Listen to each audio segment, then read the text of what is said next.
अनुकूल द्विवेदी डायलॉग 36 पर एक बार फिर आप सभी के समक्ष उपस्थित हूं एक पॉडकास्ट पर भूतपूर्व उप मुख्यमंत्री श्री टी.एस. सिंहदेव के साथ। स्वागत है सर आपका डायलॉग 36 के इस पॉडकास्ट में, जहां आज हमारे लिए बहुत आनंद और हर्ष का समय है कि एक बहुत लंबे समय के बाद आपका समय हमें मिल पाया इस पॉडकास्ट के लिए, जिसके लिए मैं बहुत लंबे समय से आपसे आग्रह कर रहा था। तो हम सभी, हमारी पूरी टीम काफ़ी आनंदित महसूस कर रही है। सर, इस पॉडकास्ट में हम जिन विषयों पर बात करेंगे वो जनरली आपके कुछ व्यक्तिगत जीवन को टच करेंगी और कुछ राजनीतिक जीवन को, और सार्वजनिक तौर पर आप जिस व्यक्तित्व में लोगों के सामने हैं उन मुद्दों को ही हम इस पर स्पर्श करेंगे। हालांकि हम अपनी बात शुरू करेंगे 2008 से। 2008 वो वर्ष जब श्री टी.एस. सिंहदेव पहली बार विधानसभा चुनाव लड़ते हैं छत्तीसगढ़ में, और छत्तीसगढ़ के पहले नेता प्रतिपक्ष बनते हैं। हालांकि चूंकि मैं भी इसी शहर का निवासी हूं, तो हमने देखा कि जिस प्रकार श्री टी.एस. सिंहदेव ने इस चुनाव को जीतने के बाद जब वो अपने राजनीतिक जीवन में पदार्पण करते हैं, किस प्रकार इनके कूलनेस एंड कामनेस का मुरीद सारा का सारा विधानसभा हो जाता है। भारतीय जनता पार्टी के नेता हों, चाहे कोई भी हो, चाहे पूरी छत्तीसगढ़ की जनता इस व्यक्तित्व की मुरीद हो जाती है। हालांकि इस शहर में ही हमने देखा है कि श्री टी.एस. सिंहदेव ने जिस तरीके से तेज रफ्तार कारें चलाई हैं, जिससे हम सभी, मतलब हम यहाँ जो भी अंबिकापुर के निवासी हैं जानते हैं, सर कार चलाने के शौकीन हैं, काफ़ी तेज ड्राइविंग कभी कभी उन्होंने किया है। तो ऐसा कैसे हो गया कि जो कार की तेज रफ्तार और जो व्यक्तित्व की धार थी, वो राजनीति में आते ही कूल एंड कामनेस पर्सनालिटी में चेंज हो गई? पहले तो क्षमा के साथ आपको और आपकी टीम को धन्यवाद कि इस पॉडकास्ट के इस एपिसोड में मुझे आपने सम्मिलित किया। और जहाँ तक गाड़ी चलाने की और उसकी रफ्तार की बात है, काम करने की बात है, ये आदमी के स्वभाव के हिस्सा है। गाड़ी तेज चलाना, कोशिश करना कि टक्कर ना लगे, वो सार्वजनिक जीवन के उस हिस्से को भी दिखाता है कि तेजी से काम भी करना चाहता हूं। आदमी के स्वभाव में अगर एक्सीलेटर दबाना है तो उसका एक थ्रिल अलग है। तेज गाड़ी चलाना मुझे अच्छा लगता है, वो अपने जगह है, लेकिन उसको अगर, जैसा आपने जोड़ा, आज तक किसी ने नहीं जोड़ा लेकिन आपने जोड़ा सार्वजनिक या राजनीतिक जीवन से, तो मेरे सोच के उस हिस्से को उसमें देखा जा सकता है कि मैं जल्दी ज़्यादा से ज़्यादा अच्छे तरीके से कम समय में ज़्यादा से ज़्यादा काम करके अंबिकापुर को और राज्य को या देश को अच्छे से, गलतियां ना हो। तो ऐसा कैसे हुआ, जैसे आपने बिल्कुल राजनीतिक जीवन पे आते ही किसको अपना आदर्श माना, किसके अनुसार, मतलब हर कोई अपने जीवन में किसी न किसी को अपना आदर्श मानता है। तो आप भी जब राजनीति में प्रवेश किए तो किसे आदर्श मानकर आपने काम किया कि लोग आपके मुरीद होते चले गए आपके व्यक्तित्व की? मैं राजनीति में आना ही नहीं चाहता था, मैंने हर बार ये कहा। हाँ, मुझे राजनीति पसंद ही नहीं थी। और घर में देखने को मिलता था, मम्मी राजनीति में थे, उसके पहले आज़ादी के बाद से कांग्रेस पार्टी से परिवार जुड़ा रहा, और हर चुनाव में परिवार के किसी न किसी व्यक्ति को कांग्रेस पार्टी ने टिकट दिया था, या तो लोकसभा में या विधानसभा में। आप 1952 के चुनाव को देख लें तो स्वर्गीय महाराजा रामानुज शरण सिंह, जो आज़ादी के समय आखिरी रूलर थे, एग्जैक्टली, राज्य का विलय हुआ देश में उसके पहले, तो उनको कांग्रेस पार्टी ने 1952 का टिकट दिया था। और वो विधायक बने थे। फिर उनके लड़के यूएस काका साहब के फादर, वो लोकसभा लड़े, 2 बार लोकसभा लड़े। अंकल धर्मजयगढ़ के, वो विधानसभा में गए। यूएस काका साहब के बड़े ब्रदर ब्रिजेश्वर शरण सिंहदेव, वो भी चुनाव लड़े, मम्मी चुनाव लड़ी। तो लगातार 1952 से कांग्रेस पार्टी ने आज तक परिवार के किसी न किसी सदस्य को संरक्षण दिया। तो हम ये मान सकते हैं कि जब 31 अक्टूबर 1952 को महाराज साहब का जन्म हुआ, इसके साथ ही परिवार का एक राजनीतिक सिलसिला भी शुरू हुआ। स्वतंत्रता के बाद जी का सिलसिला और स्वतंत्रता के पहले राज रियासत के महाराज अगर थे जी, तो संपूर्ण व्यवस्था की जवाबदारी परिवार के मुखिया के ऊपर होती थी। बिल्कुल बिल्कुल। तो वो एक तरह से आप माने कि विरासत में ही मिली। राजनीति में आपको लोगों के लिए काम करना है, तो वो प्रजातांत्रिक स्वरूप में। और उसके पहले, आज़ादी के पहले जब रियासतें थी, 1 जनवरी 1948 में सरगुजा रियासत का विलीनीकरण हुआ था। आज़ादी तो 15 अगस्त 1947 में मिली, पर वो लिखा पढ़ी चलती रही, संधियां जब तक नहीं बनी। तो इस क्षेत्र की और सरगुजा रियासत की संधि पे हस्ताक्षर 1 जनवरी 1948 पे हुए। तो उसके पहले राज परिवार था, उनका काम ही था अपने राज रियासत के क्षेत्र में लोगों की देखभाल करना। वो विकास के साथ भी बात जुड़ती थी, प्रबंधन करना, जमीन का प्रबंधन करना, लोगों के पट्टे की व्यवस्था, जंगल की देखभाल की व्यवस्था, कानून व्यवस्था की देखभाल की व्यवस्था, कैसे सुविधाओं का विस्तार हो सकता है। अब तो सैकड़ों के प्राइमरी स्कूल हैं, उस समय गिने चुने प्राइमरी स्कूल खोलने की स्थितियां रहती थी। मिडिल स्कूल, हाई स्कूल, जिसे हम अपना एडवर्ड हाई स्कूल के नाम से पहले कहलाते थे, स्टेट मल्टीपर्पज, वो स्टेट टाइम में ही प्रारंभ किया गया। तो एक लंबा सिलसिला, जहां आने जाने की व्यवस्था नहीं थी, वहाँ ब्रिजेस, पुल, रोड भी बनाना, क्योंकि आपको लोगों के पास पहुंचना भी है ताकि जो प्रशासनिक व्यवस्थाएं हैं उनको और मजबूत आप कर सके। अकेले अंबिकापुर में बैठ के और सब ऐसे ही होता रहे, ये संभव नहीं है, बिखर जाएगी चीजें। और टेलीफोन की सुविधा, ये कम लोगों को मालूम होगा कि वो जो हाथ से टेलीफोन घुमा करता था और फिर बात हुआ करती थी। तो दादा हजूर रामानुज शरण सिंह देव जी, जो आखिरी रूलर के रूप, इंडिपेंडेंट रूलर के रूप में थे, वो हम लोग को बताया जाता था कि रोज सुबह उठ के वो थानों में फोन लगवाते थे और थाने से रिपोर्ट लेते थे। डेली सुबह। क्या बात है। तो ये लकड़ियों के खंभों पे तार बिछे हुए थे और थानों में जुड़े हुए थे। सरगुजा रियासत क्षेत्र के कोने कोने के, जनकपुर, रघुनाथ नगर के नाम से ज्यादा लोग अभी जानते हैं, जनकपुर में भी थाना हुआ करता था। फिर अभी बॉर्डर नगर के आगे जहाँ थाना है वहाँ भी थाना होता था, रामानुजगंज में, सामरी में, कुसमी में, सीतावा, पूरा एक राउंड रियासत का लगा लीजिए। तो थानों की व्यवस्था थी।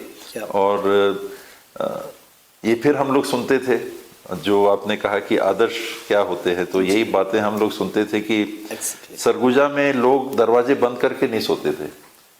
यानी लॉ एंड ऑर्डर की स्थिति ऐसी थी कि उनको कोई डर नहीं था। आज के दिन तो दरवाजा कोई खटखटाए तो खोलने के पहले सोचेगा कि रात का है, क्या आ गया, कौन आ गया।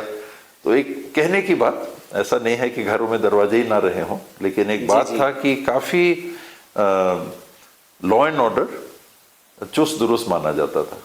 सजा भी होती थी, वैसी कड़ाई भी थी, संवेदनशीलता भी थी। लोग कहते थे कि गाड़ी जा रही है महाराज की और किसी ने भी, पब्लिक ने हाथ उठाया तो गाड़ी रुकती थी। क्या बात। आज की व्यवस्था में वीआईपी जाते हैं तो सायरन बजा के जाते हैं, हटो हटो करते हैं। जिनके पास आप वोट मांगने जाते हैं उन्हीं को चुनाव के बाद आप कहते हैं हटाओ, पुलिस लगाओ, और वो पुलिस कैसे झटके से हाथ चलाती है हम आप देखते हैं। तो पब्लिक के, और ये दूसरा चेहरा कि जहाँ रियासत थी, महाराज थे, उनकी उनका एक ओहदा, उनकी एक मान्यता थी, लेकिन उनका संदेश लोगों के लिए क्या था, जो हम लोगों ने बच्चे के रूप में सुना, कहानी के रूप में या बात के रूप में, कि कोई भी गांव का व्यक्ति हाथ उठा सकता था और कोई उनको रोक नहीं सकता था, तहसीलदार या कोई पुलिस वाले या जो भी स्टेट टाइम के अधिकारी थे, कि आप कैसे रोक रहे हैं महाराज की गाड़ी। तो एक ये संदेश प्रशासन के लिए भी था कि शिकायत नहीं आनी चाहिए, और हम शिकायत के लिए ओपन है। शिकायत सुनने के लिए जो प्रमुख हैं व्यवस्था के महाराज, वो किसी भी समय लोग कोई भी कुछ करना चाहें तो किसी को रोकना नहीं है, वरना अगर किसी ने रोका तो उनके ऊपर फिर कड़ाई होती थी। तो एक ये संबंध सुन के हम लोग बड़े हुए, और आज़ादी के बाद की राजनीति का जो स्वरूप देखा वो मुझे पसंद नहीं था। वो खींचना ज़्यादा था लोगों को, और मम्मी थे ही, मैंने बताया उसके पहले ग्रैंडफादर भी थे। डैडी तो प्रशासनिक सेवा में थे, तो डायरेक्ट राजनीति में तो नहीं थे, इनडायरेक्ट हम लोगों ने उनको देखा राजनीति में। डीपी मिश्रा जी के सचिव के रूप में आज हम लोग देखते हैं, जो मुख्यमंत्री होते हैं उनके प्रमुख सचिव होते हैं, सचिव होते हैं, उनका ऑफिस चलाने के लिए 2-3 अधिकारियों को, 4 अधिकारियों को रखा जाता है, तो उनमें से एक डैडी को भी चुना गया था। क्या? और उस समय से सुनने में आया कि जो डायरेक्टली शायद नहीं होना चाहिए था, लेकिन उनकी भी दखल इनडायरेक्टली पॉलिटिक्स में थी। कांग्रेस का संदेश वो पहुंचाते भी थे। मम्मी उस समय पॉलिटिक्स में सीधे तौर पे नहीं थे। 72 में मेरे ख्याल से पहला चुनाव मम्मी ने लड़ा था। 72। तो खैर, जिस प्रकार से अपने रियासत का इतिहास आपने बताया कि जनता अग्रणी किस प्रकार रही सरगुजा रियासत के लिए, और ये चीज़ आपके भी व्यक्तित्व में, राजनीतिक जीवन में हमेशा झलका है कि जब सत्ता रही तो भी हमेशा ये देखा गया कि श्री टी.एस. सिंहदेव ने फ़ोन सबका उठाया है, चाहे कोई भी हो, बिना जाने कि ये कौन है, और अगर नहीं उठा पाया तो कॉल बैक जरूर किया है। ये इस मतलब कहना चाहिए राजनीति के शिखर पर पहुंच करके इतना हम्बल होना, इतना पोलाइट होना, ये परिवार से ही मिल सकता है। तो ये चीज़ इन्होंने जो कही कि जो आदर्श है वो परिवार के ही संस्कारों में छुपा हुआ था, तो ये बड़ा झलकता है और बड़ा सार्थक भी रहा है जी। अच्छा, जब हमने रियासत की बात की, आपने रियासत की बात की, और रियासत में किस प्रकार शक्ति का जो केंद्रीकरण था, पैलेस के हाथों में था, आपके हाथों में था, आपके परिवार के हाथों में था, तो जब रियासत चला गया, देश आज़ाद हुआ, और ऐसी स्वतंत्रता की बिल्कुल ताजे पर्यावरण में आपका जन्म होता है, जब ताजी स्वतंत्र हवाएं हमारे देश में बह रही थी, और अचानक ऐसा होता है कि पूरी रियासत का जो महत्व है वो समाप्त हो जाता है, संविधान हमारे देश में प्रधान हो जाता है। और ऐसे में जब श्री टी.एस. सिंहदेव अपने परिवार के एक वंशज के रूप में जब बढ़ते हैं, धीरे धीरे पलते हैं, बढ़ते हैं, तो परिवार को ऐसे में आपसे क्या अपेक्षा रही कि आगे चलकर इस रियासत के लिए क्या शैली आपकी होनी चाहिए, किस तरीके से आप काम करें, आप जॉब में जाएं या अपना काम संभालें, परिवार ने क्या अपेक्षाएं लगा कर रखी थी? डैडी राजकुमार कॉलेज में पढ़े। अपने राजकुमार कॉलेज जो रायपुर का है, उस समय 10वीं तक इंटर माना जाता था, और उसके बाद में इलाहाबाद विश्वविद्यालय से उन्होंने एमए और बीए किया। क्रिकेट के काफ़ी शौकीन थे, वहाँ की टीम के अपने कॉलेज के कप्तान भी रहे होंगे, यूनिवर्सिटी में भी शायद खेलने को मौका लगा होगा। क्रिकेट का मैंने देखा है, आप भी जब हम छोटे थे, स्कूल टाइम में थे, मैंने देखा था आपका काफिला जा रहा था, आप पैदल जा रहे थे, मिशन हॉस्पिटल के पास का वाकया है, कुछ बच्चे क्रिकेट खेल रहे थे और आप जा करके उनके साथ क्रिकेट खेले, तो वहां से मुझे ऐसा लगता है कि शायद क्रिकेट से जुड़ाव आपका भी अच्छा हाँ, यही जो आपने कहा कि कैसे बातें आती हैं। तो डैडी खेलते थे क्रिकेट, काफी शौकीन थे, उनके उंगलियों पे वो आईएएस ऑफिसर भी बने। बिल्कुल। इलाहाबाद यूनिवर्सिटी में पढ़ने के बाद उन्होंने आईएएस का इम्तिहान दिया और 1954 बैच के आईएएस अधिकारी बने। और 1952 में आपने बताया कि जन्म हुआ, तो हम लोग की परवरिश मानिए या जो बैकग्राउंड हम लोग को मिला, वो मम्मी डैडी के साथ जहाँ डैडी की पोस्टिंग हुई, हम लोग वहाँ एक अधिकारी के बच्चे के रूप में ही हम लोग को बड़ा किया गया। और हालांकि ये बातें थी, यहाँ बीच बीच में आते भी थे। सरगुजा में दादा हजूर के साथ मुझे याद है कि एक दशहरा में उनके साथ हाथी में बैठ के दशहरा के जुलूस में निकलने का मौका भी लगा था। उनका डेथ 65 में हुआ, तो स्वाभाविक है कि वो 65 के पहले 64 में डेथ हुआ, तो उसके पहले की वारदात है वो। तो आना जाना था, लेकिन जो बड़ा किया गया मम्मी डैडी ने, मैं बहुत सौभाग्यशाली रहा उस नाते कि मुझे कुछ नहीं करना पड़ा। माता पिता गुरु थे और उन्हें जो वातावरण दिया, उसमें जो कई बार देखने को भी आता है कि राजाओं के परिवार में या सामंती परिवेश में सोच थोड़ी बदल भी जाती है। बिल्कुल। हम देखते हैं कि सामंती परिवेश के लोग कई बार वो मूंछों पे ताव ज्यादा रहता है, हाँ, और थोड़ी प्रवृत्ति ऐसी दिखती है। लेकिन बड़ा हम लोग को ऐसे परिवार में किया गया जो शासकीय सेवक थे, एक गवर्नमेंट सर्वेंट थे। पहली पोस्टिंग उनकी अमरावती में थी। अमरावती के बाद में जब मध्य प्रदेश का गठन हुआ तो उनकी पोस्टिंग फिर जबलपुर में 1 नवंबर 1956 की बात। 56। तो 54 में IAS वेट ट्रेनिंग वेनिंग होने के बाद में ये CPCI सरगुजा का जो हिस्सा था, नागपुर में विधानसभा थी। हाँ, तो मैंने आपको बताया दादा हजूर पहली बार चुनाव जीते तो वो नागपुर में ही जाया करते थे। धनंजयगढ़ बाबा हजूर जीते तो नागपुर में ही विधानसभा अटेंड किया करते थे। तो अमरावती के बाद जबलपुर के बाद फिर छतरपुर में कलेक्टर बने डैडी, उसके बाद रतलाम में कलेक्टर बने डैडी, फिर वो डिप्टी सेक्रेटरी के रूप में भोपाल में रहे। फिर लगभग उनका जीवन भोपाल से ही सेक्रेटरिएट में गया। बीजेपी जनता पार्टी का जब शासनकाल आया था 77 वाला, 77 तो उस समय उनको बाहर पोस्टिंग दे दी गई थी रेवेन्यू बोर्ड में। तो वहाँ ग्वालियर में 2-1 साल वहाँ थे। फिर कांग्रेस की सरकार आई तो भोपाल कमिश्नर भी रहे, एग्रीकल्चर प्रोडक्शन कमिश्नर भी रहे, चीफ सेक्रेटरी के रूप में रिटायर किया। तो हम लोग का अपब्रिंगिंग जो था, हम लोग की जो सीख हम लोग को मिली वैसे परिवार में मिली। और आपके प्रश्न के साथ स्कूल में जब मैं पढ़ रहा था, बोर्डिंग स्कूल में हम लोग को दाखिला किया गया था। पहले 3 साल बिशप कॉटन स्कूल शिमला में पढ़े। फिर चाइना का अग्रेशन जब हुआ तो वहां से हटा के फिर सिंधिया स्कूल ग्वालियर में दाखिला किया गया। तो सिंधिया स्कूल में शायद मैं 7वीं या 8वीं कक्षा में था। तो उस दिन समय कुछ लोगों ने पूछा होगा कि एक तो टाइगर नाम पड़ गया था मेरा, क्या बात? क्योंकि दादा हजूर ने काफी शेरों का शिकार किया था। वाला तो वो हास्य उसमें था कि अरे गप मार रहा है कि ये कहाँ इतने शेर कोई मारता है, ये हाँक रहा है। तो टाइगर एक नाम मेरा पड़ा। और उसी दरमियान लोगों ने पूछा होगा कि क्या तुम किसी उसके हो, राजा वजा परिवार के हो? तो वो दिमाग में बात नहीं थी।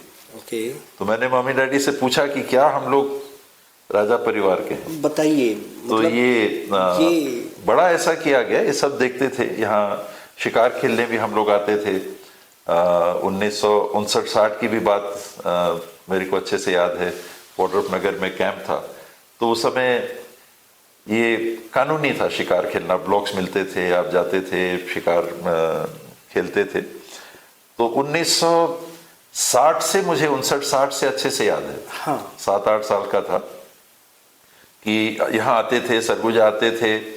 लोगों के हाव भाव में महसूस होता था कि वो सम्मान दे रहे हैं, लेकिन वो राजा वाली बात दिमाग में नहीं थी कि वो समझते भी नहीं थे उस उम्र में कि राजा क्या होता है। ये तो परिवार का हम्बलनेस है कि ऐसे परिवेश में बड़ा, तो उसमें बड़ा किया तो उस नाते लकी रहे। और स्वभाव भी आदमी का वैसे ही रहता है, तब फिर आदमी उसमें डटा रहता है। नहीं बिल्कुल बिल्कुल खिसकना या फिसलना बहुत आसान। सही बात है, सही बात है, बिल्कुल।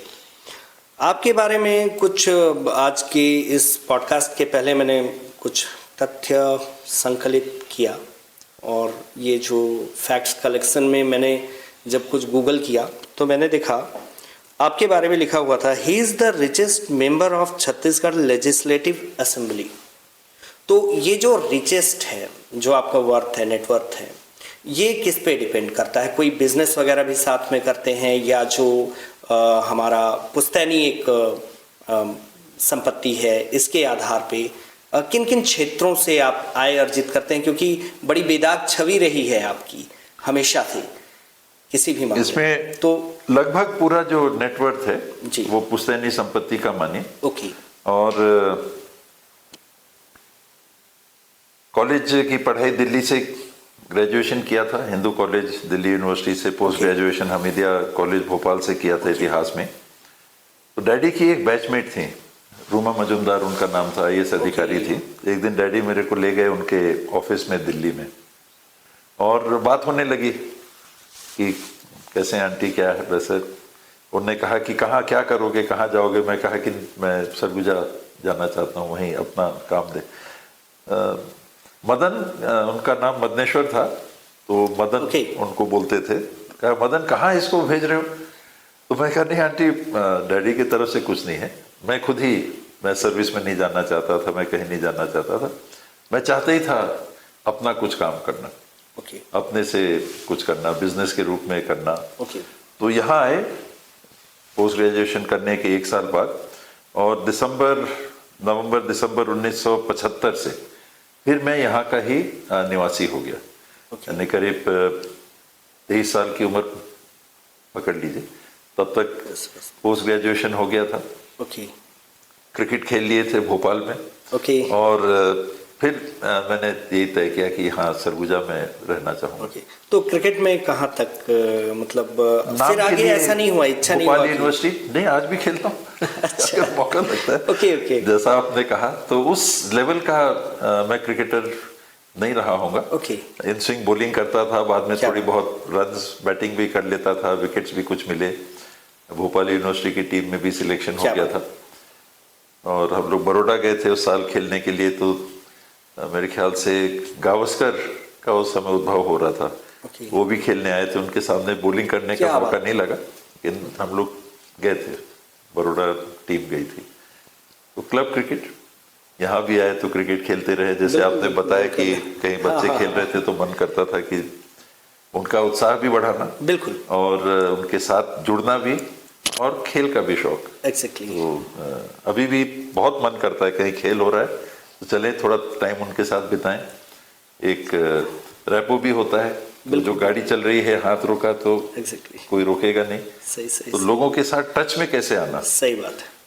खेल का शौक पसंद अपने जगह, ये तरीके हैं कि आप लोगों के साथ घुल मिल सके, कोई ऐसा आडंबर ना बन सके, अरे टीएस बाबा उनसे कैसे बात करेंगे, तो बिल्कुल। एक दूरी बनी हुई है। बिल्कुल तो आपको भी रीच आउट करना एग्जैक्टली आपके स्वभाव में होना चाहिए कि अरे कौन वहाँ खेल रहा है, क्यों मैं जाऊँगा वहाँ, मैं क्यों जाऊँगा वहाँ खेलने के लिए। तो आप अलग सोच के व्यक्ति हो गए। एग्जैक्टली सही बात। और मेरे मन में रहता था कि मैं कैसे और संपर्क में आ सकूं लोगों के। अच्छा अच्छा तो क्रिकेट एक माध्यम, राजनीति दूसरा माध्यम बनी, सामाजिक गतिविधियां। मतलब ये है कि बड़े ओहदे पे रहते हुए भी एक ऐसा व्यक्तित्व बनाना कि किसी को मिलने में कोई हेजिटेशन ना हो नहीं होनी चाहिए कि हम एक सही बात है। अपने से मिलने की बात।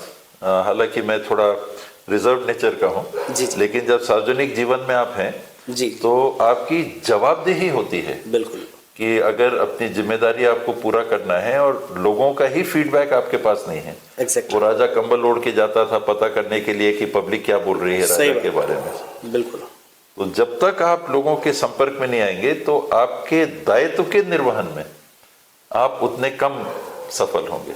सही बात। श्री टी.एस. सिंहदेव का एक ट्वीट है 20 मई 2023, ऑस्ट्रेलिया से शायद आपने किया था इसे, शाम को 4:51 पे आप लिखते हैं there were no bounds of the skies reach never. वो एक जो दृश्य हमने देखा उस दिन कि 70 वर्ष के श्री टी.एस. सिंहदेव काफी हाइट से एरोप्लेन से जंप लगाते हैं। हमने उस वीडियो को बड़ी बारीकी से देखा। हमने देखा कि आपके चेहरे के जो मसल्स हैं गाल के, वो बिल्कुल ऐसा वाइब्रेट हो रहे हैं। आपने इवन हेलमेट भी नहीं लगाया है, जबकि आपके जो हेल्पर थे साथ में वो हेलमेट के साथ थे। आपने एक आई ग्लास पहना हुआ था। तो उतनी भयंकर विपरीत परिस्थितियों में उम्र के इस पड़ाव पर हम कह सकते हैं कि 70 साल एक अच्छा खासा एज होता है, लोग घर पे बैठ जाते हैं। आप ईश्वर करे आप ऐसे ही हमेशा रहें।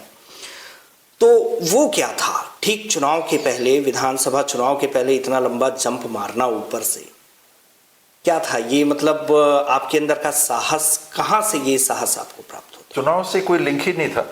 ओके हम लोग गए थे छत्तीसगढ़ शासन की तरफ से ओके ऑस्ट्रेलिया और न्यूजीलैंड के स्वास्थ्य के अमले की जानकारी लेने। ओके ओके कि वहाँ पर इसके पहले जब गवर्नमेंट में आए थे तो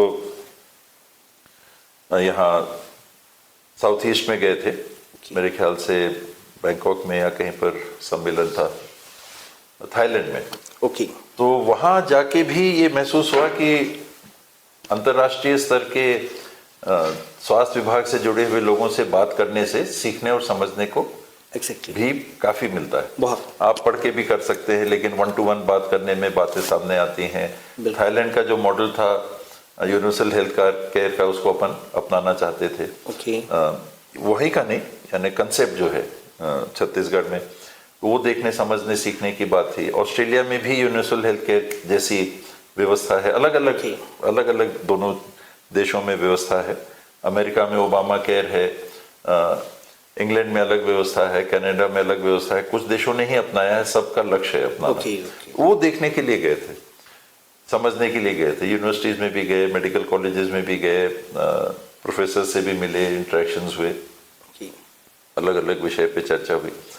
उस दरमियान जब मिल नहीं रहे थे लोगों से, तो जो गैप था, साथ के जो ऑफिसर्स गए थे उन्होंने कहा कि क्या करना चाहेंगे इस बीच में, तो जो भी है रूटीन में।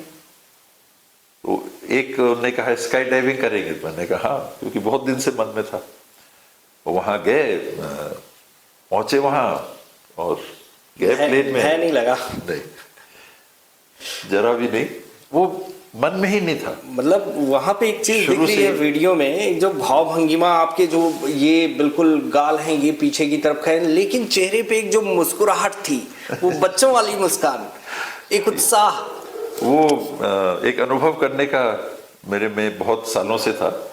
हम लोग जेम्स बॉन्ड की पिक्चरों में, दूसरी पिक्चरों में और जगह देखते हैं कि लोग स्काई डाइविंग कर रहे हैं, तो एक मन में मेरे था और चीजों में एक ये भी चीज का अनुभव करना, तो मौका मिल गया। हॉलीवुड का शौक रखते हैं?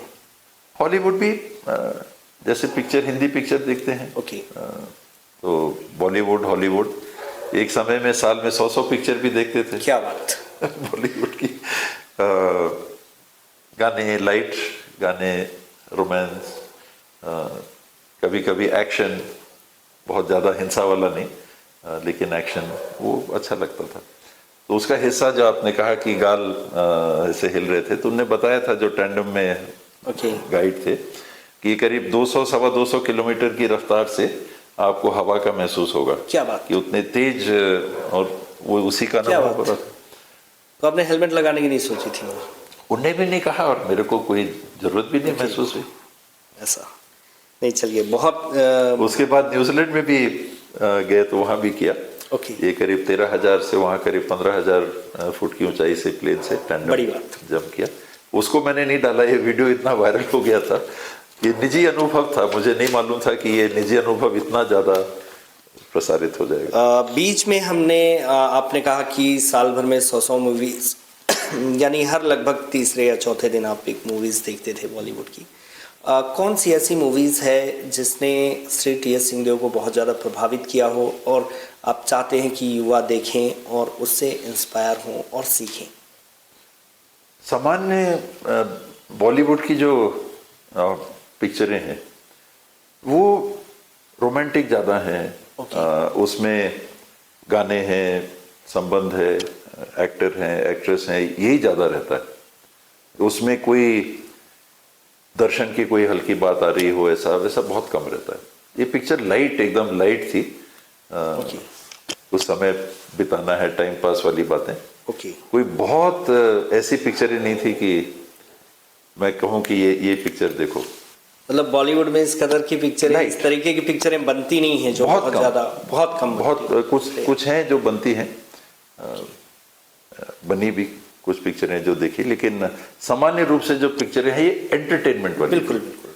तो कोई डॉक्यूमेंट्री टाइप नहीं थी या कोई सोच को प्रतिबिंबित करने वाली कुछ थी पिक्चरें एंटरटेनमेंट। तो एंटरटेनमेंट के लिहाज से कौन सी पिक्चर आपको सबसे अच्छी लगी, जो आपको सबसे ज्यादा? एक को तो कहना बड़ा मुश्किल है, फिर भी मुगले आजम अच्छी थी। मुगले आजम स्केल पे, एक अलग स्केल पे बनी हुई पिक्चर थी। और दिलीप कुमार की वो एक्टिंग, दिलीप कुमार की एक्टिंग, बहुत पिक्चरें थी। बल्कि शोले बड़ी चर्चित पॉपुलर पिक्चर है, आज भी है। और थोड़ा रोमांटिक पिक्चरें मुझे अच्छी लगती हैं, और ज़्यादा हिंसा वो मुझे पसंद नहीं। चलिए, मनोरंजन से थोड़ा और खींचते हैं अपने आप को, हम राजनीति की तरफ खींचते हैं। बीच में हमने मनोरंजन को शामिल किया। 2008 980 वोट से, 2013 19,598 वोट से, 2018 39,624 वोट से। विरोध में अनुराग सिंह देव। क्या ऐसी दुश्मनी थी, 3 बार उनको अपने? बिल्कुल दुश्मनी नहीं थी, रिश्तेदार ही थे जी, और युवा थे, चुन लिया था आपने बिल्कुल आमना सामना। उसमें हम लोग तेंदुपत्ता का काम किया करते। पिताजी ये तो छोटे थे, ओके, बच्चे थे उस समय। इनके पिताजी थे, उनके साथ अरुण जी के आपने उनके यहाँ जाना उठना बैठना। तो ये बच्चा छोटे लड़के थे, इनको देखते थे हम लोग कि ये युवा मोर्चा में बीजेपी में गए, बीजेपी को ज्वाइन किया और उसमें एक एक्टिव लड़का है बिल्कुल। एबीवीपी और बाकी चीज़ों में सामने सुनने में आता था कि ये एक्टिव है। और संजोग ऐसा हुआ कि जब पहला चुनाव सरगुजा में लड़े तो बीजेपी ने उन्हीं को टिकट दिया। क्या और वो सोचा होगा कि एक ही परिवार के हैं, हाँ, गोत्र हम लोग का एक ही है, परिवार तो अलग अलग है, क्या बात, दूर की रिश्तेदारी है, पर गोत्र एक ही है, तो सिंहदेव लड़ाओ, तो करीबी तो रहा।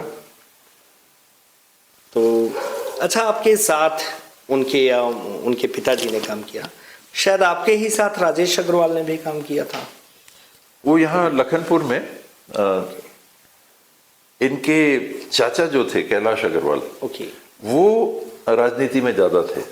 राजेश तो फिर यंगर थे, लड़के थे और बहुत ज्यादा सक्रिय मैंने नहीं देखा। इनके परिवार के जो पूर्वज थे, चंदगी सेठ शायद उनके नाम से बोलते थे, उनकी उपस्थिति लखनपुर एरिया में रहती थी। लोगों को जरूरत पड़े तो पैसा देना इत्यादि हम लोग सुनते थे। और मम्मी के टच में थे कैलाश अग्रवाल जी। और ये लड़का यंगर थे। जब चुनाव की बात आई नगर पंचायत की, तो इनकी भी इच्छा थी, एक बार लड़े भी, एक बार फिर खिलाफ भी लड़े, पार्टी के खिलाफ इंडिपेंडेंट लड़े, फिर उनका मन था लेकिन उस समय टिकट नहीं मिल पाया। तो अच्छे संबंध थे, यानी साथ में काम करने वाली बात कम थी, स्नेहिल संबंध थे, अच्छे संबंध थे। थोड़ा अंबिकापुर की जनता के तरफ से कुछ बातें करना चाहूँगा। हमारा जो शहर है बहुत अच्छा शहर है, क्लाइमेट चेंज तो मतलब कह लीजिए कहीं भी आप रहिए अंबिकापुर जैसा क्लाइमेट चेंज नहीं मिलता।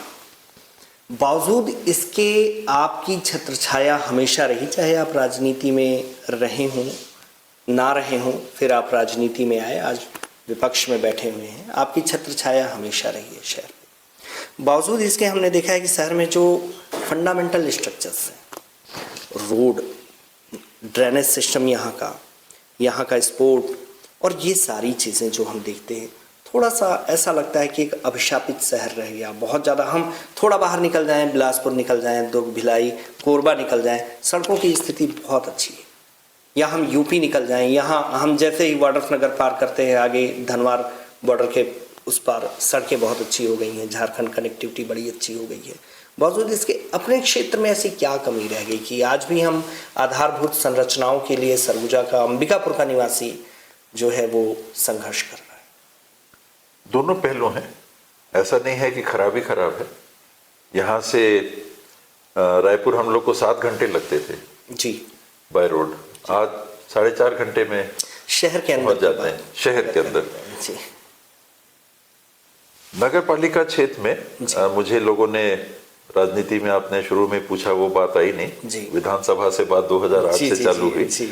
तो 1983-84 में नगर पालिका के अध्यक्ष के रूप में काम करने का मौका दिया। और फिर बीच में 5 साल बीजेपी की गवर्नमेंट आ गई, उनने चुनाव नहीं कराया, प्रशासक बैठे। फिर 5 साल बाद फिर चुनाव हुए तो फिर नगर पालिका में काम करने का मौका मिला था, अध्यक्ष के रूप में थे। 15 साल का जो कार्यकाल था, 1900 मेरे ख्याल से 97 तक, करीब करीब, तो ये नगर पालिका से जुड़ा रहा। और उस दरमियान भी जो काम होते हैं, जब पहली बार नगर पालिका के अध्यक्ष के रूप में काम करने को मौका मिला तो यहाँ की आबादी थी 26,000। तब 26,000, हाँ 26,000 मात्र, 26,000 कुछ 100। तब से आप अंबिकापुर को संवार रहे हैं और तब से काम करने का मौका मिला।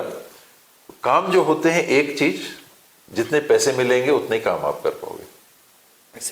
हाँ, तो पैसे लाने की आपकी भी एक क्षमता, या आपको अगर लोग चुन रहे हैं तो आप गवर्नमेंट से पहल करके लाएं। गवर्नमेंट की क्षमता और उसकी सीमाएं, तो कितने पैसे दे सकती है। उस समय मध्य प्रदेश के हिस्सा थे तो कितने पैसे आते थे।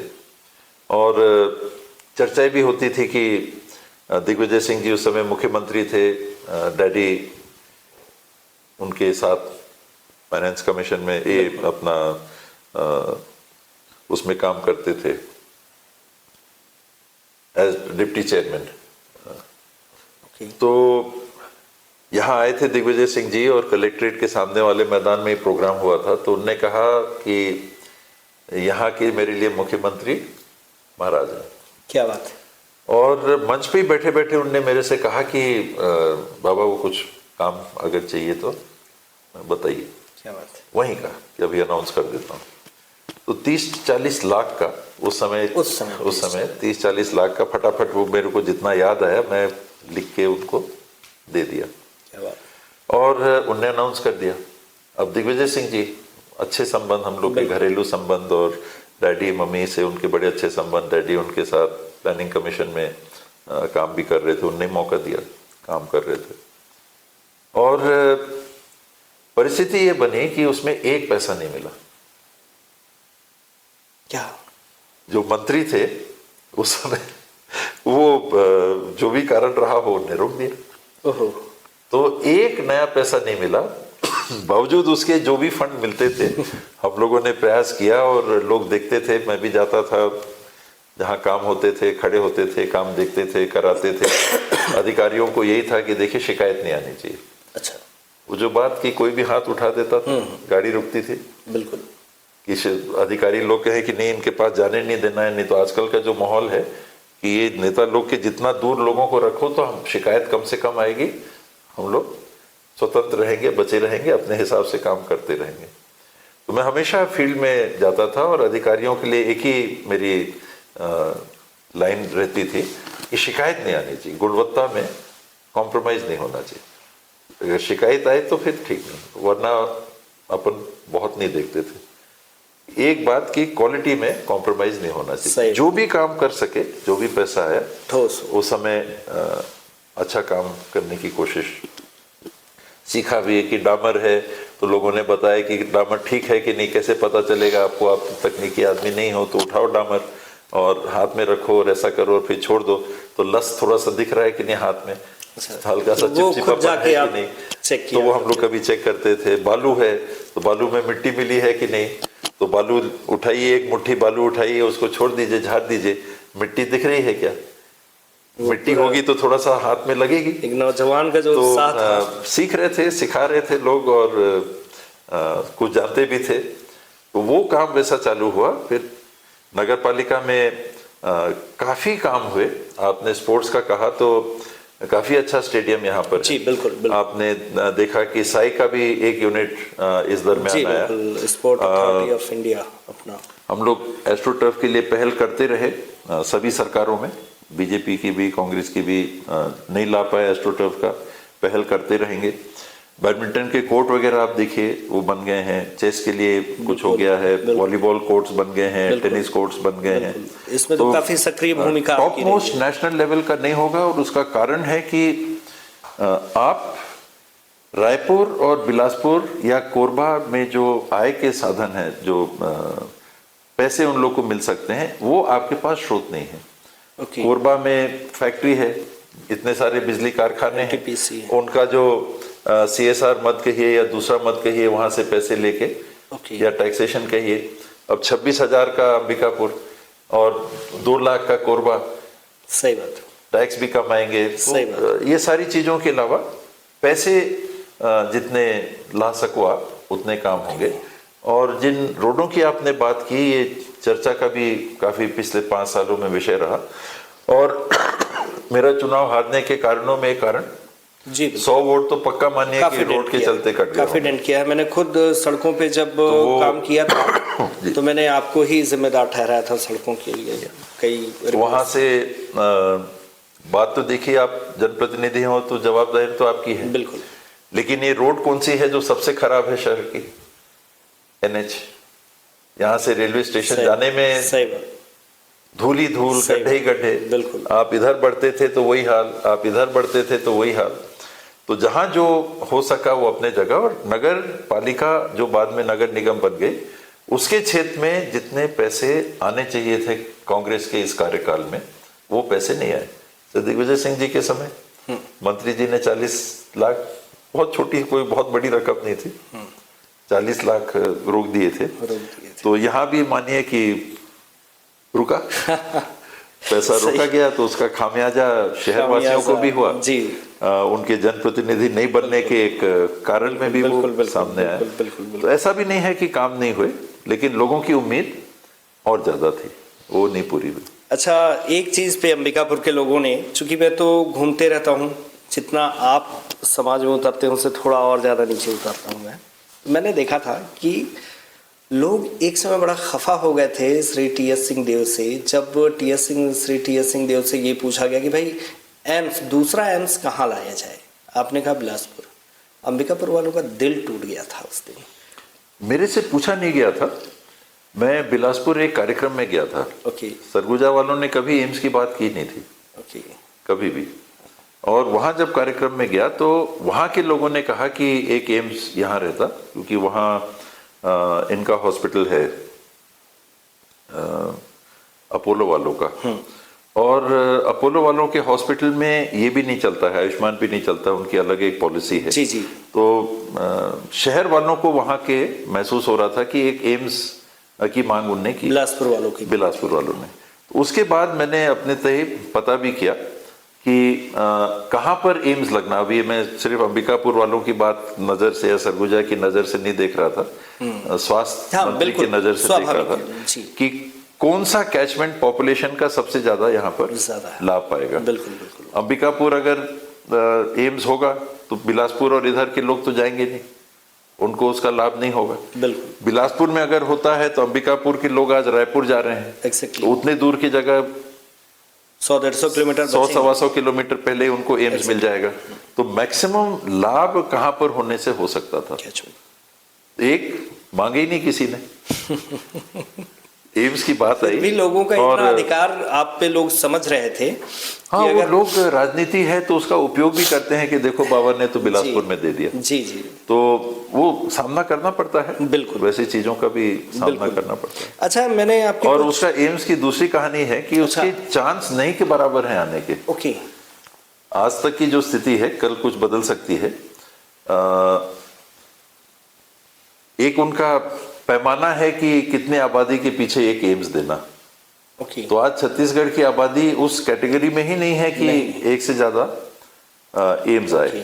ओके। तो वो एक तरह से बस वो बात वहां पर आई और बिलासपुर वालों ने कहा तो मैंने भी कहा कि ठीक है, मैं इसमें पहल करता हूँ। आपने मांगा, आपको मिला, इसके लिए पहल करते हैं। तो मिलना तो बहुत कठिन है। ओके। लेकिन मेरे नंबर यहाँ कटे। अक्सर देखा जाता है आपकी काफ़ी सारे पिक्स हम यात्रा करने के दौरान देखते हैं, कोई ना कोई किताबें। अभी भी हाल जो आप यहाँ वाली फ्लाइट में बैठे थे, मामा हमाया एयरपोर्ट से बिलासपुर जा रहे थे, आ रहे थे, तो कोई एक किताब आप पढ़ रहे थे उस समय। तो किताब पढ़ने का जो शौक है, क्या क्या सीखा किताब से? हमारे युवाओं को कौन सी किताबें पढ़नी चाहिए, क्या कुछ किताबों से मिल सकता है, क्योंकि उनका बड़ा योगदान होता है जीवन के निर्माण में। तो जो आपने प्राप्त किया है किताबों से, उसके आधार पे आप आज के युवाओं को क्या ऐसा शिक्षा देंगे कि वो किताबों से कैसे जुड़ सकते हैं? वो आपका पहला सवाल था, उसी का हिस्सा था। मैं उस समय बोलने वाला था, लेकिन फिर बात आगे बढ़ गई। कि जो अनुभव होते हैं या जो आपके आदर्श होते हैं, तो माता पिता के बाद गुरुजन आते हैं, एक आदर्श के स्वरूप में आते हैं, समाज के लोग आते हैं। मेरे लिए उनके साथ और उनसे ज्यादा, समाज के लोगों से ज्यादा पुस्तकें और पुस्तकों की जो बातें हैं वो मेरे लिए आदर्श के रूप में आई। मैं स्कूल के बोर्डिंग स्कूल के रूटीन में रहता था, टाइम ही नहीं रहता था पुस्तक पढ़ने का, सोचने का भी। सुबह 6 बजे उठना, तो फिर पीटी करना, पीटी के बाद नहाना, नहाने के बाद ब्रेकफास्ट लेना या चाय लेना, उसके बाद फिर ब्रेकफास्ट के लिए जाना, फिर क्लास के लिए जाना, फिर क्लास से आए तो फिर लंच करना, लंच के बाद में फिर क्लास की बात कोई हो, फिर गेम्स का टाइम आ जाता था, फिर वापस आइए, नहाइए, फिर प्रेप का टाइम आ जाता था, फिर प्रेयर का टाइम आ जाता था, फिर सोने का टाइम आ जाता था। मॉर्निंग टू नाइट जो शेड्यूल था वो फिक्स था। उसमें शायद होना चाहिए, कहीं कहीं औपचारिक रूप से होता है, सब जगह लाइब्रेरियां होती हैं, लेकिन बहुत ज़्यादा प्रोत्साहन नहीं था कि किताबें पढ़ो। और वो फॉर्मेटिव पीरियड भी था, उस समय प्राथमिकता थी कोर्स की चीज़ें पढ़ना, एग्जाम पास करना है, अच्छे नंबर लाने की कोशिश करना है। तो पूरा जो फोकस था स्कूल में मेरा, मैं और के लिए नहीं कह सकता, और लोग जरूर पुस्तक पढ़ते होंगे। मेरी पुस्तकें उस समय बहुत हल्की पुस्तकें रहती थी, छोटे उम्र में एनिट ब्लाइटन टाइप की, फिर वेस्टर्न लुई लमोर इत्यादि। इंग्लिश मीडियम में तो थोड़ी इंग्लिश बहुत बहुत हल्की किताबें, सडन इत्यादि। और कॉलेज में जैसे ही मैं गया, दिल्ली में जैसे ही गया, तो एक नई दुनिया खुली, सोचने की, समझने की, विचारों के आदान प्रदान की, लोगों से भी उतना नहीं लेकिन किताबों से। मेरे लिए किताबों के माध्यम से एकदम से नई दुनिया खुल गई, जिसको खिड़की कह सकते हैं, एक अच्छी खिड़की जिसमें से रोशनी मेरे लिए आई, वो मेरे लिए खुली। और मैंने काफ़ी किताबें पढ़ी उस समय। बहुत ज़्यादा मैं इंटेलेक्चुअल नहीं हूँ, मैं थोड़ी बहुत समझ रखने वाला अपने आप को व्यक्ति मानता हूँ कि थोड़ी चीज़ें समझ में आती हैं। जैसे इंटेलेक्चुअल कहते हैं वो मैं बिल्कुल नहीं। तो जो किताबें मैंने पढ़ी उनका निश्चित रूप से मेरे को अपने विचारों को दिशा देने में बहुत मदद मिली। मैं अंग्रेजी में लिखने वाले भी विचारक, ज़्यादा तो अंग्रेजी का ही पढ़ा, लेकिन वेस्टर्न कंट्री के जो विचारक थे उनकी भी पुस्तकें पढ़ी, जो देश के कुछ चिंतनशील व्यक्ति थे उनकी भी किताबें पढ़ने का मौका मिला। सर्वपल्ली राधाकृष्णन जी की किताब मुझे अच्छी लगी, Indian the east and the west. उनने हल्का दर्शन, वो मैंने बताया इंटेलेक्चुअल नहीं हो तो एकदम वो गंभीर दर्शन वाला मैं व्यक्ति नहीं हूँ। ये हल्का दर्शन जिसमें मैं अपने मानसिक संतुलन को जो जीवन या दुनिया मुझे दिखती है उसके अनुरूप में संतुलित करके, मतलब एक आम इंसान की तरह। हाँ, एक मौका पाके फिर विवेकानंद जी की किताबें पढ़ी,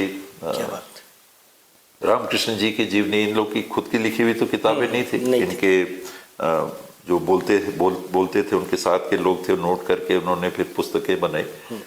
तो उस समय 6 या 7 पुस्तक का वॉल्यूम था विवेकानंद जी का, मैंने पूरा पढ़ा। अब बढ़ गया है शायद 9 वॉल्यूम, 9 खंड उसमें आ गए हैं। तो सोचता हूँ कि टाइम अगर निकाल सकूँ तो फिर से एक बार नया पुराना करूँगा वैसे विचारों को। फिर पश्चिम के लेखक जो थे उनकी किताबें, आयन रैंड की किताबें, बर्ट्रैंड रसल की किताबें, नीत्शे की किताबें, लाइट फिलॉसफी। और जो लिटरेचर में जिनके नाम थे, टॉल्स्टॉय थे और थे, कई नाम थे, तो उनकी कुछ पुस्तकें। लियो टॉल्स्टॉय, द मदर शायद इनकी थी क्या, बहुत शानदार, रशियन रिवॉल्यूशन पे थी। उनकी एक पुस्तक की शुरुआत में मैंने पढ़ा कि हो सकता है भगवान ना हो पर बिना भगवान की कल्पना के मानव रह पाएगा। बिल्कुल नहीं। तो ऐसे विचार, उनसे संपर्क में आने का, सही बात, ऐसी पुस्तकों को पढ़ के अवसर मिला। तो मेरे लिए वो काफ़ी सहायक रहे। और मैंने जो सीखा और जो मैं हर बार कहता हूँ वो आपके माध्यम से भी कह रहा हूँ कि मैंने सीखा कि खुलापन रखना चाहिए आपकी सोच में। और युवाओं के लिए आपने कहा तो हमेशा विशेष करके युवाओं के लिए मैं यही कहता हूँ, युवतियों के लिए, युवाओं के लिए, कि अपने विचार बनने की प्रक्रिया को खुला रखिए। क्या बात, यानी चालू मैं करता हूँ इसमें उदाहरण अपने तरफ से देने का कि माता पिता से, उससे बड़े तो कोई नहीं अपने लिए होते हैं। माता पिता ने आपको बनाया, शारीरिक रूप से भी बनाया, व्यवहार से भी बनाया, आदर्श से भी बनाया, जो पुरातन समय से जो भी परिवार की व्यवस्थाएं हैं उससे भी आपको जोड़ा। उससे ज्यादा कहाँ से मिलेगा। लेकिन उनकी भी बात सुनो।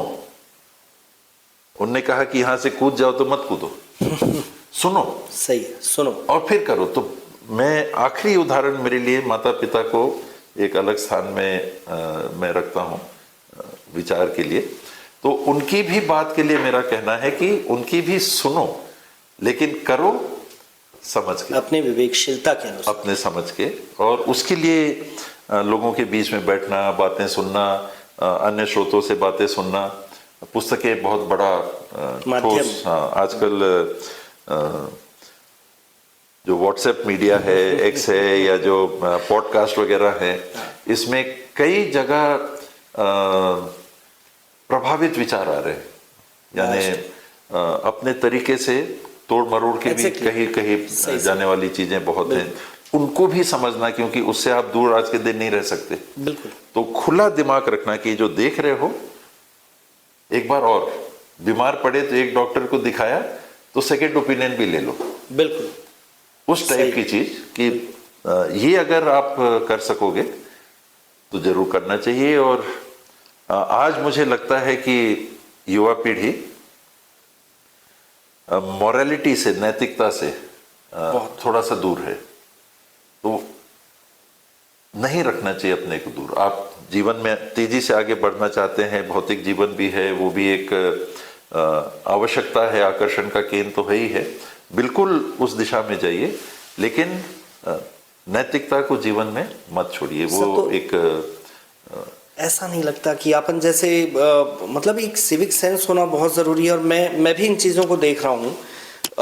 हम कहीं ना कहीं अपने पाठ्यक्रम में 10th तक एक सिविक सेंस और शिष्टाचार और इन चीज़ों को थोड़ा अगर शामिल करें, अगर आने वाले समय में आप ईश्वर करें आप सत्ता में सुशोभित हो चरम पर, तो ज़रूर इस क्षेत्र में प्रयास कीजिएगा कि 10th तक बच्चों को सोशल, मोरल और जो भी इस प्रकार का शिष्टाचार और संस्कार होता है, ये देने का पाठ्यक्रम में एक भाग अवश्य शामिल किया जाए। हम लोग जिस स्कूल में पढ़ते थे उसमें सोशल या कहिए कि फिजिकल ऐसी एक्टिविटीज रहती ही थी, लेबर करना, कोड़ी चलाना, कहीं कुछ करना, ये सब के साथ में। और गुरुजन जो थे वो विचार देते थे, क्या बात, जिन्हें हम नैतिक कहते हैं, वो विचार देते थे। आज पता नहीं, क्योंकि मैं स्कूल में नहीं हूं तो गुरुजन किस लेवल पे पढ़ाते हैं, पढ़ाया, कोर्स पढ़ाया, वो छुट्टी। हम लोग की जो केमिस्ट्री टीचर थे, उनकी पढ़ाई के दरमियान अब वो केमिस्ट्री पढ़ा रहे हैं, HO2 है तो फलाना है तो ढिमकाना है तो ओजोन है तो ये है तो वो कंपाउंड है तो ये केमिकल रिएक्शन है इत्यादि, वो चल रहा है। बीच में वो बोलते थे कि all taxis are cars but all cars are not taxis. क्या बात है। तो एक बहुत छोटी सी चीज जो आज तक मेरे दिमाग में है कि एक बच्चे को क्लास में टीचर ने कोर्स से एकदम हट के, कोई लेना न देना, एक बात ऐसी कह दी कि सोचो, सही बात, सोचो। तो एक छोटी सी खिड़की खुलती है, थोड़ी सी रोशनी आती है। तो ये अपनी सोच में हर व्यक्ति को वो खुलापन रखना चाहिए। वो आपको आपकी संभावनाओं के निखार का एक ठोस आधार बन सकता नहीं है, बनता है। तो उसके लिए सही गलत ध्यान में रखना चाहिए। आप करो, जो भी आपका मन है आप करो, क्योंकि आप करोगे ही, लेकिन इसको छोड़ के मत करो।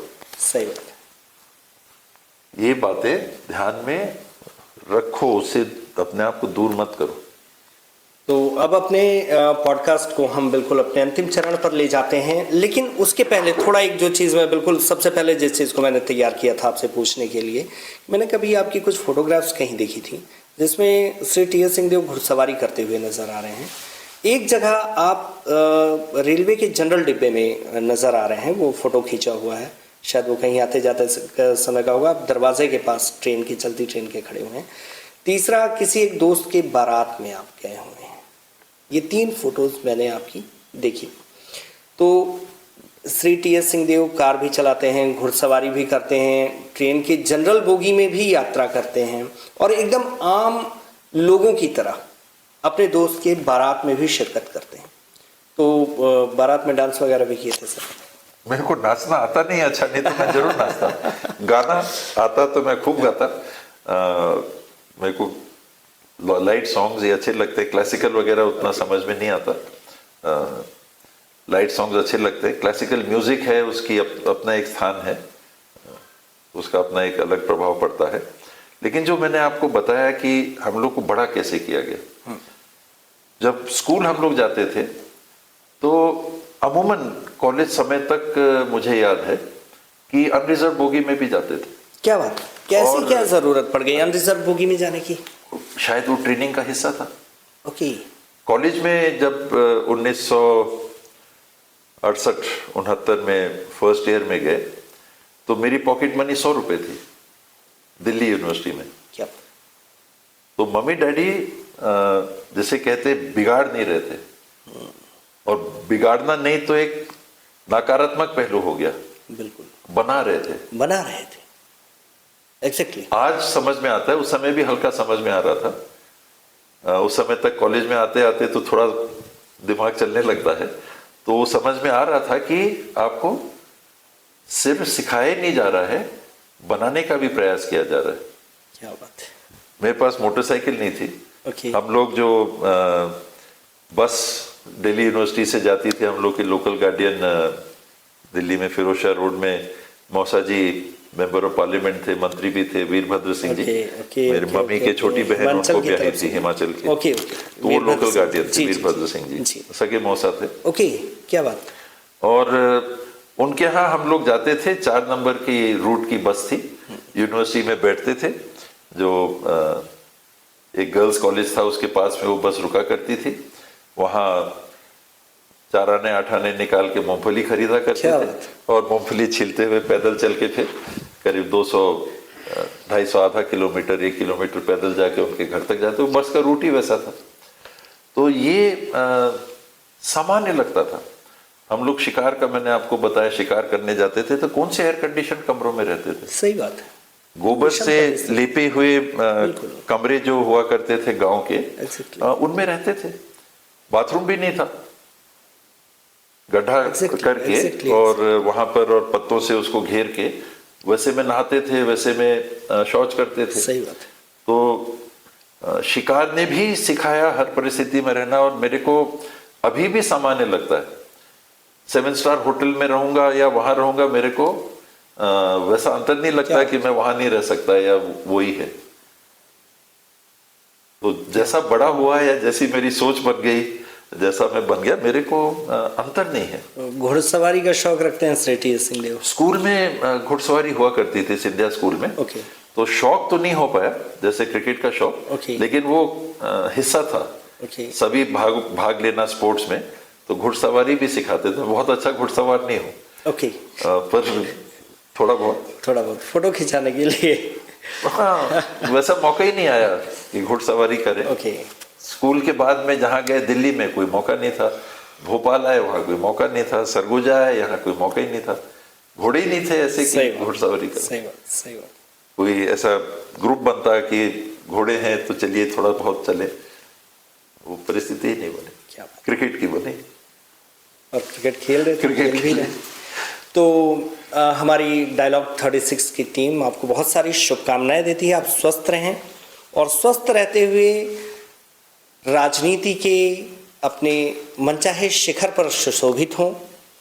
अंबिकापुर का विकास करें, हम सभी का विकास करें, पूरे छत्तीसगढ़ का विकास करें, और भारत देश के अमृत काल में इस देश ने जो एक विकसित देश बनने का लक्ष्य रखा है, उसमें राज्य की अहम भूमिका हो हमारे छत्तीसगढ़ की, जिसमें आपकी अहम